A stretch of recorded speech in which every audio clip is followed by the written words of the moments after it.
Hi, this is Brad Frank with part 3 of applying the drag to the drum set. Be sure to check out part 1. I play all my drag variations in a demo song.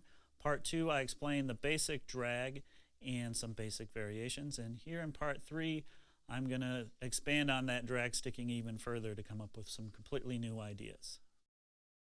I got the idea to stretch out the idea of what a rudiment can be and how it can be applied to the drum set by watching Steve Gadd change up the Rudiment cue in his video Up Close. Definitely check that out. But he started with the Rudiment cue, added a bass drum, stretched the rhythm out, got a completely new idea.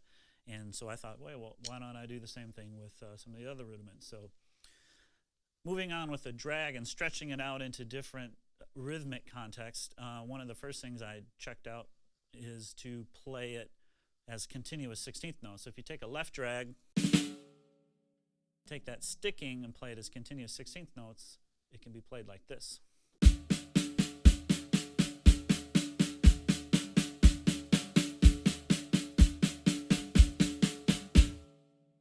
So move that around the drum set.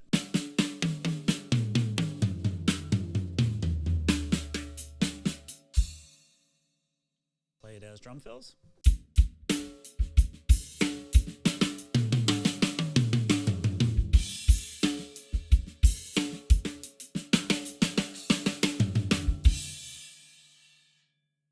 So again, it's not technically really challenging, but it is just a new way of thinking about getting around the kit. Same thing you can do with right drag sticking. I like to start with the right on this one, so play it as continuous 16th notes.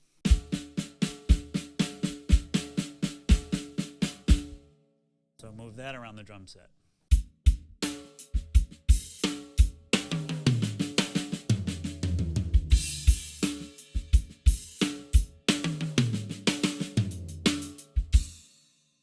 So it's a pretty cool way of getting around the kit.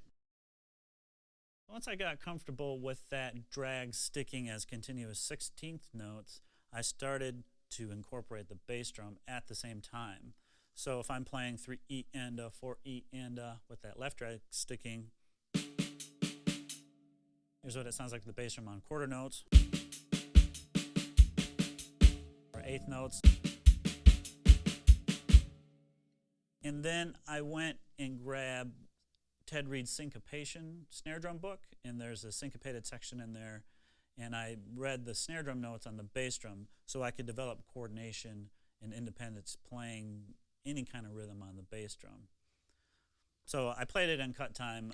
If you saw 1 and 2 and 3 and 4 written in the book, I played it as 1E, 2, and so on. I'm gonna just improvise a little bit with that pattern.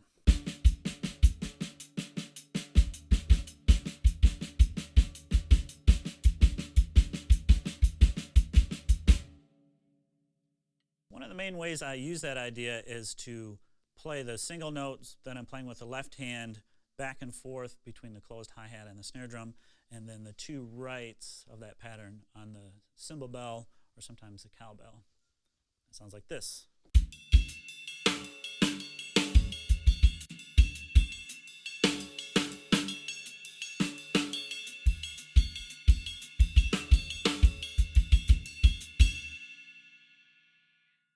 Did a couple alternating stickings in there. So that sounds pretty funky. It sounds like kind of like a linear sort of groove. And then I added that to just standard time playing, and it sounds like a cool fill.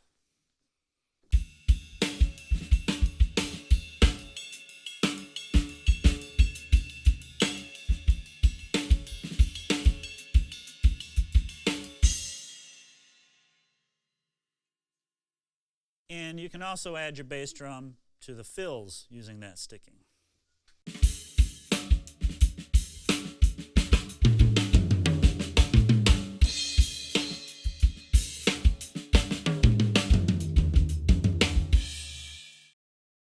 When interpreting the drag sticking as triplets, one pattern that comes up is pretty good to play in a jazz setting. Playing triplets with the right, left, left sticking, 1 ta ta, 2 ta ta, 3 ta ta, 4 ta ta, Play my right hand on the ride, left hand on the snare. I'll put the hi-hat on 2 and 4.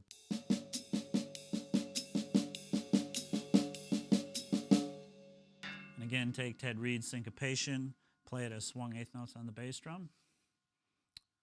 I'll play in the style and just improvise with it.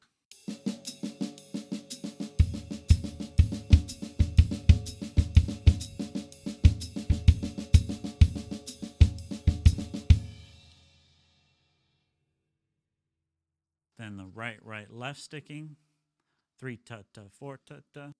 A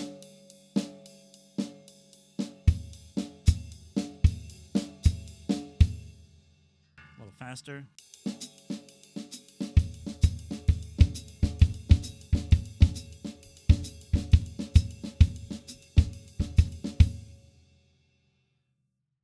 One particular pattern that I like to use is the right, left, left triplets, and I orchestrate it this way.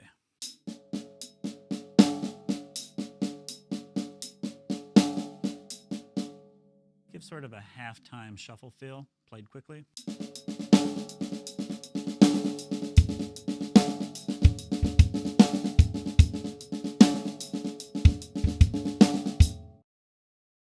One last interpretation Steve Gadd inspired me to check out was adding a bass drum to the rudiment. So what I came up with the drag sticking is to take it in a 16th note context and add a bass drum after that right, right, left sticking, which sounds like this.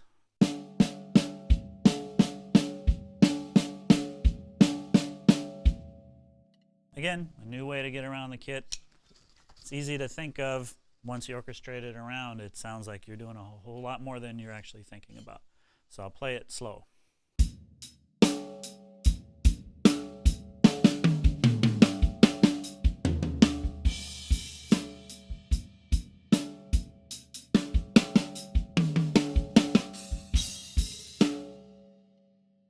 A little faster. You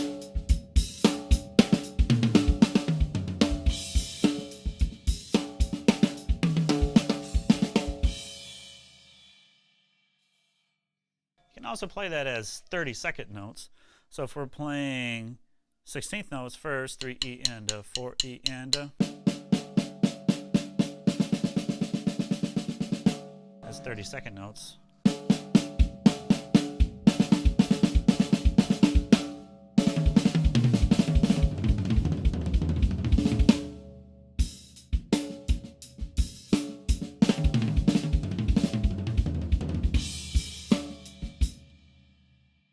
Or you can mix in 16th notes and then go to the 30-second notes.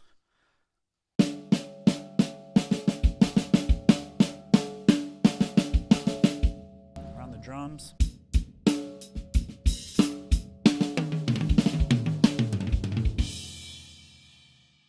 Or any combination, you can play that pattern as 16th notes and then as 30 seconds.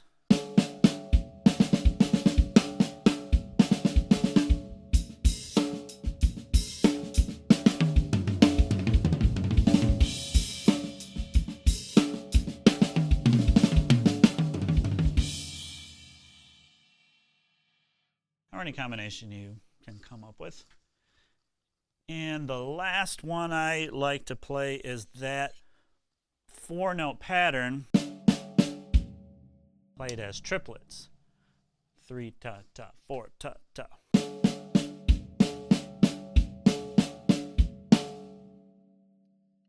Usually it's actually 16th note triplets. So that's 1 ta ta, and ta ta, 2 ta ta, and ta ta.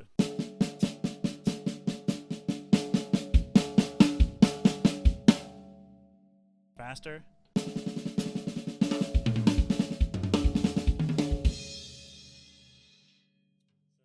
In time context, it sounds like this.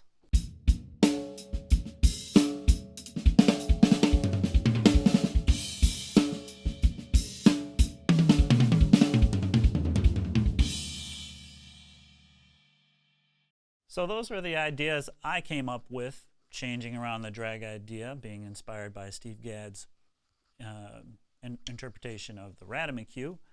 See what you can come up with. You can steal these ideas, you can take them and twist them around. What I really like about it is that it gives you a new way to think. Get you out of that alternating sticking pattern that most people fall into, and you start getting creative without using a whole lot of mental energy. So please be sure to check out part 4 of this series. I show you double bass drum interpretations of the drag sticking, and you can get more information at bradfrankdrums.com, and I also have PDFs of all these exercises right now for you.